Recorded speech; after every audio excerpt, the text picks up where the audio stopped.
Hello and Namaste.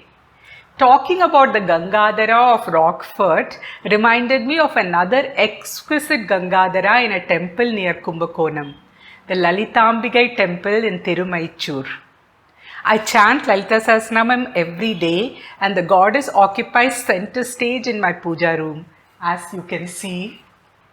Imagine my surprise when I learnt about a temple for goddess Lalithambika so close to my hometown. The sthalapuranam of this temple is linked to the origin of Lalithasasranamam itself. In the Brahmanda Puranam, it is said that Lalithasasranamam was taught to sage Agastya by Hayagriva Swami.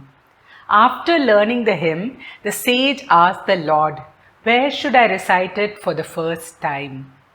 Hayagriva Swami advised him to go to this temple and chant it here.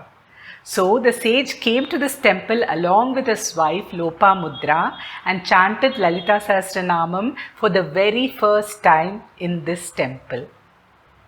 The Lalithambigai in this temple is a sight to behold. She exudes divinity. She is seated with one leg folded, a pose that is named after the goddess herself. It is called Lalithasana. Although she is the epitome of feminine beauty, she was created for war, for fighting Bandasura, a demon whom the gods found invincible. So in this temple, she is seated on her formidable throne, the Sri Chakra. Perhaps it is this sight that inspired sage Agastya to compose the famous song Sri Chakra Raja Simhasaneshwari Sri Lalithambigai. The Lalithambigai of this temple became famous in recent times because of an incident that took place in the year 1999.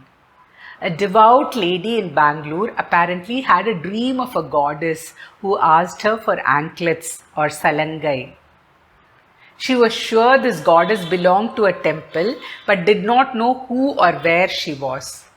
She kept visiting many temples trying to determine the identity of the goddess. Then she came across an article in a Tamil magazine about this temple which carried a picture of Lalithambigai. She immediately recognized her as the goddess from her dream. She bought a pair of anklets and came to this temple. She gave them to the temple priest and asked him to put it on the goddess. The priest told her that there was no provision in the idol to put this jewel. But the lady refused to leave. She sat in the temple and kept chanting hymns of Lalithambika throughout the day. The priest took pity on her and told her he would place the anklets at the feet of the goddess.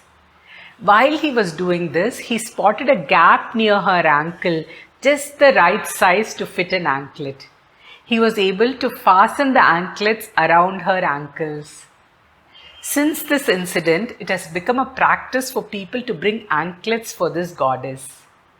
Those who learn Lalithasasranamam come to this temple and chant it here, just as sage Agastya did.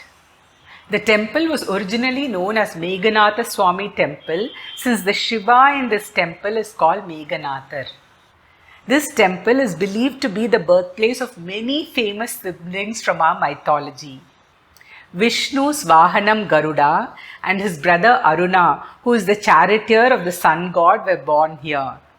The Vanara brothers Sugreeva and Vali, the god of death Yama and his brother Sanishwara were also born here. There are many beautiful idols in this temple.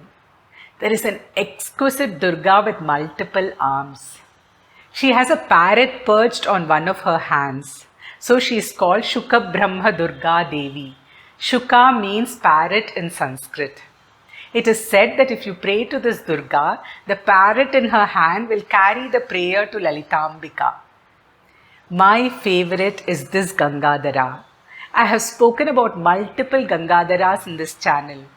There is the Gangadhara of Kailashanatha temple, which is a treasure trove of astronomical information.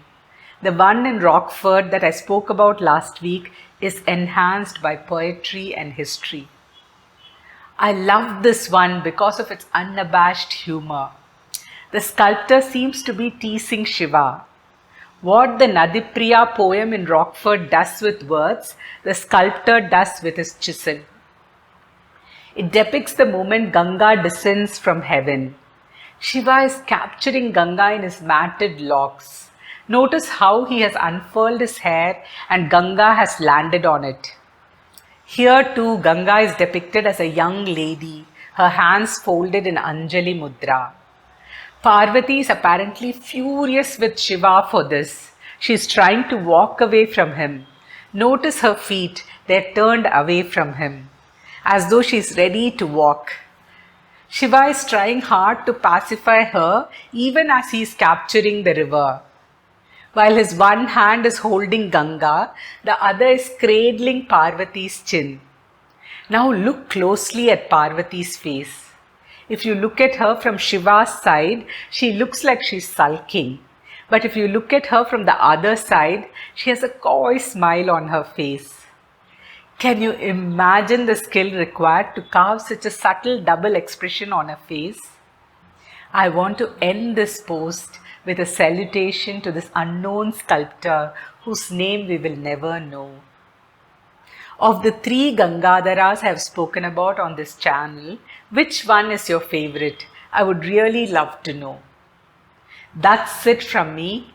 Thank you for watching. Please subscribe and press the bell icon for reminders. Share it with your friends and like-minded people. Until next time, Namaste.